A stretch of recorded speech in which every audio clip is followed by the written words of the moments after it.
Hi ಎಲ್ರಿಗೂ ನಮಸ್ಕಾರ. ಎಲ್ರು ಹೇಗಿದ್ದೀರಾ? ಬನ್ನಿ ಪಟಾಪಟ್ ಅಂತ ಖಾರ ಚಟ್ನಿ ಮಾಡೋದು ಹೇಗೆ ಅಂತ ನೋಡ್ಕೊಂಬರೋಣವಾ.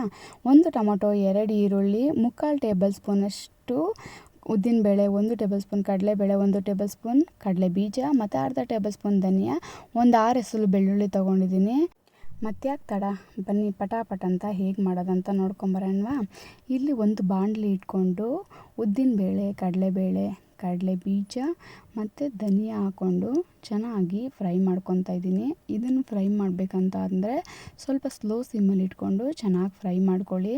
ಹೈ ಫ್ಲೇಮಲ್ಲಿ ಇಟ್ಕೊಂಡ್ರೆ ಸೀದೋಗ್ಬಿಡುತ್ತೆ, ಅಷ್ಟು ಟೇಸ್ಟಾಗಿರೋದಿಲ್ಲ. ಇವಾಗ ಸ್ಲೋ ಸಿಮ್ಮಲ್ಲಿ ಇಟ್ಕೊಂಡು ಫ್ರೈ ಮಾಡ್ಕೊತಾ ಇದ್ದೀನಿ. ಇಲ್ಲಿ ನಾನು ಸ್ವಲ್ಪ ಹುಣಸೆಹಣ್ಣು, 2 ಒಣಮೆಣ್ಸಿನ್ಕಾಯಿ ಮತ್ತು ಸ್ವಲ್ಪ ಜೀರಿಗೆ ತೊಗೊಂಡಿದ್ದೀನಿ. ಇದು ಎಲ್ಲ ಚೆನ್ನಾಗಿ ಫ್ರೈ ಆದಮೇಲೆ ಸ್ಟವ್ ಆಫ್ ಮಾಡಿಕೊಂಡು ಕೊನೆಯದಾಗಿ ಜೀರಿಗೆ ಹಾಕ್ಕೊಳ್ಳಿ, ಯಾಕಂದರೆ ಜೀರಿಗೆ ಸೀದೋದ್ರೆ ಚೆನ್ನಾಗಿರೋದಿಲ್ಲ. ಇದನ್ನು ಮತ್ತೆ ಆರೋದಕ್ಕೆ ಇಟ್ಕೊಂಡು ಅದೇ ಬಾಣಲೆಗೆ ಎಣ್ಣೆ ಹಾಕ್ಕೊಂಡು ಬೆಳ್ಳುಳ್ಳಿ ಮತ್ತು ಈರುಳ್ಳಿ ಹಾಕ್ಕೊಂಡು ಚೆನ್ನಾಗಿ ಫ್ರೈ ಮಾಡ್ಕೊತಾ ಇದ್ದೀನಿ. ಇವತ್ತು ನಾನು ಮಾತಾಡ್ತಾ ಇರೋ ಟಾಪಿಕ್ ಬಂದ್ಬಿಟ್ಟು ಸೆಲ್ಫ್ ರೆಸ್ಪೆಕ್ಟ್ ಅಂತ, ಅಂದರೆ ಸ್ವಾಭಿಮಾನ. ನಾವು ಎಂಥ ಪರಿಸ್ಥಿತಿ ಬಂದರೂ ನಮ್ಮ ಸ್ವಾಭಿಮಾನ ಅನ್ನೋದು ಯಾವತ್ತಿಗೂ ಬಿಟ್ಕೊಡ್ಬಾರ್ದು. ಏನೇ ಒಂದು ಕಷ್ಟ ಅಂತ ಬಂದ್ರೂ ಒಬ್ಬರ ಹತ್ರ ಕೈ ಚಾಚಿ ನೀವು ಕೊಡಿ ನನಗೆ ಹಾಗೆ ಹೀಗೆ ಅಂತ ಕೇಳಿದ್ರೆ ಖಂಡಿತ ಅವರು ಇವತ್ತು ನಿಮ್ಮ ಮುಂದೆ ನಿಮಗೆ ಕೈ ಚಾಚಿದ್ದಕ್ಕೋಸ್ಕರ ಕೊಡೋದಕ್ಕೇನೋ ರೆಡಿ ಇರ್ತಾರೆ. ಅವ್ರು ಕೊಡ್ತಾರೆ ಅಂದ್ಕೊಳ್ಳಿ, ಅದನ್ನೇ ಒಂದು 100 ಜನ ಕೇಳ್ಕೊಂಬಂದಿರ್ತಾರೆ. ಅಲ್ಲಿಗೆ ಒಬ್ಬರಿಂದ ಒಬ್ಬರಿಗೆ ಕಿವಿ ಮಾತಾಗಿ ನಿಮಗೆ ಬಂದು ಮತ್ತು ಆ ವಿಷಯ ತಲುಪಿದಾಗ ನಿಮಗೆ ತುಂಬಾ ನೋವಾಗುತ್ತೆ. ಹಾಗಾಗಿ ಎಂಥದೇ ಕಷ್ಟ ಬಂದ್ರೂ ನಿಮ್ಮ ಕಾಲ ಮೇಲೆ ನೀವು ನಿಂತ್ಕೊಂಡು ಸ್ವತಃ ನೀವೇ ಸಂಪಾದನೆ ಮಾಡಿ ಏನು ಬೇಕೋ ಅದು ತೊಗೊಳ್ಳಿ. ಯಾರ ಹತ್ರನೂ ಯಾವತ್ತೂ ನಿಮ್ಮ ಕಷ್ಟ ಅಂತ ಹೇಳ್ಕೊಳ್ಳೋದಕ್ಕೂ ಹೋಗಬೇಡಿ ಮತ್ತು ನಿಮ್ಮ ಸ್ವಾಭಿಮಾನನ ಯಾವತ್ತೂ ಬಿಡೋದಕ್ಕೂ ಹೋಗಬೇಡಿ. ಇಲ್ಲಿ 2 ಒಣಮೆಣ್ಸಿನ್ಕಾಯಿ ಮತ್ತು ಉಪ್ಪು ಹಾಕ್ಕೊಂಡು ಚೆನ್ನಾಗಿ ಫ್ರೈ ಮಾಡ್ಕೊತಾ ಇದ್ದೀನಿ. ಮತ್ತು ಚಿಕ್ಕದಾಗಿ ಕಟ್ ಮಾಡಿ ಇಟ್ಕೊಂಡಿರೋಂತಹ ಟೊಮೊಟೊ ಹಾಕ್ಕೊಂಡು ಚೆನ್ನಾಗಿ ಫ್ರೈ ಮಾಡ್ಕೊಳ್ಳಿ. ಒಂದು ಅರ್ಧ ಭಾಗದಷ್ಟು ಬೆಂದರೆ ಸಾಕು.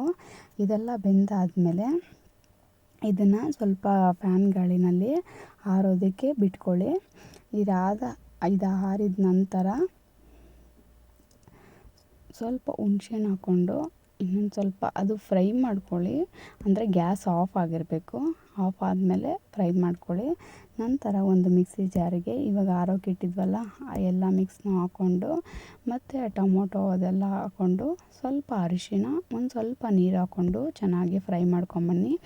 ಜಾಸ್ತಿ ನೀರು ಹಾಕೋದಕ್ಕೆ ಹೋಗಬೇಡಿ, ಟೇಸ್ಟ್ ಹೋಗ್ಬಿಡುತ್ತೆ. ಹಾಗಾಗಿ ಸ್ವಲ್ಪ ನೀರು ಹಾಕ್ಕೊಂಡು ಚೆನ್ನಾಗಿ ಫ್ರೈ ಮಾಡ್ಕೊಳ್ಳಿ.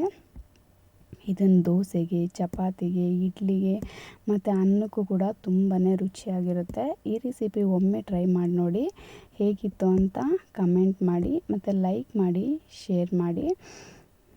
ಇವಾಗ ಇದಕ್ಕೆ ರೆಡಿಯಾಗಿದೆ. ಇದಕ್ಕೆ ನಾವು ಒಗ್ಗರಣೆ ಕೊಟ್ಕೊಂಬಿಡೋಣವಾ. ಏನಿಲ್ಲ, ಒಗ್ಗರಣೆಗೆ ಸಾಸಿವೆ, ಕರಿಬೇವು ಮತ್ತು ಉದ್ದಿನಬೇಳೆ ಹಾಕ್ಕೊಂಡಿದ್ದೀನಿ. ಇದನ್ನು ಚೆನ್ನಾಗಿ ಫ್ರೈ ಮಾಡ್ಕೊಂಡ್ಮೇಲೆ ಒಗ್ಗರಣೆ ಕೊಡ್ತಾಯಿದ್ದೀನಿ. ಸೊ ಫೈನಲಿ ಹೀಗೆ ಬಂದಿದೆ. ಒಮ್ಮೆ ಟ್ರೈ ಮಾಡಿ ರುಚಿ ಹೇಗಿತ್ತು ಅಂತ ಅಂದ್ಬಿಟ್ಟು ಕಮೆಂಟ್ ಮಾಡಿ. ಇವಾಗ ಸ್ವಾಭಿಮಾನದ ಬಗ್ಗೆ ಮಾತಾಡೋದ್ನಲ್ವಾ, ಎಲ್ಲರಿಗೂ ಹೇಳೋದು ಒಂದೇ ಕಿವಿ ಮಾತು. ನೀವು ಒಬ್ಬರಿಗೆ ಕೊಡೋದನ್ನಾಗಲಿ ಅಥವಾ ಒಬ್ಬರ ಹತ್ರ ಈಸ್ಕೊಳ್ಳೋದ್ರಿಂದಾಗಲಿ ಯಾವುದೇ ಒಂದು ತರಹ ಚೇಂಜಸ್ ಇರೋದಿಲ್ಲ. ಕೊಡೋದು ಬಂದ್ಬಿಟ್ಟು ಯಾರಿಗೂ ಗೊತ್ತಾಗೋದಿಲ್ಲ, ಆದರೆ ನೀವು ತೊಗೊಳೋದು ಬಂದ್ಬಿಟ್ಟು ಇಡೀ ಊರಿಗೆ ಗೊತ್ತಾಗೋ ಥರ ಎಲ್ಲರಿಗೂ ಹೇಳ್ಕೊಂಬರ್ತಾರೆ.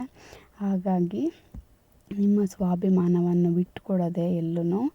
ಗಂಜಿ ತಿಂದರೂ ಕೂಡ ನಮ್ಮದೇ ಆಗಿರಬೇಕಂತೆ, ಆವಾಗಲೇ ಅಂತೆ ನಮಗೆಲ್ಲ ರೀತಿಯ ಸಂತೋಷ ಸಿಗೋದು. ಸೊ ಇವತ್ತಿನ ಚಟ್ನಿ ಜೊತೆಗೆ ಟಾಪಿಕ್ ಕೂಡ ನಿಮ್ಗೆ ಇಷ್ಟ ಆಯಿತು ಅಂತ ಅನ್ಕೋತೀನಿ. ವಿಡಿಯೋ ನೋಡಿದ್ದಕ್ಕಾಗಿ ಎಲ್ಲರಿಗೂ ಧನ್ಯವಾದಗಳು.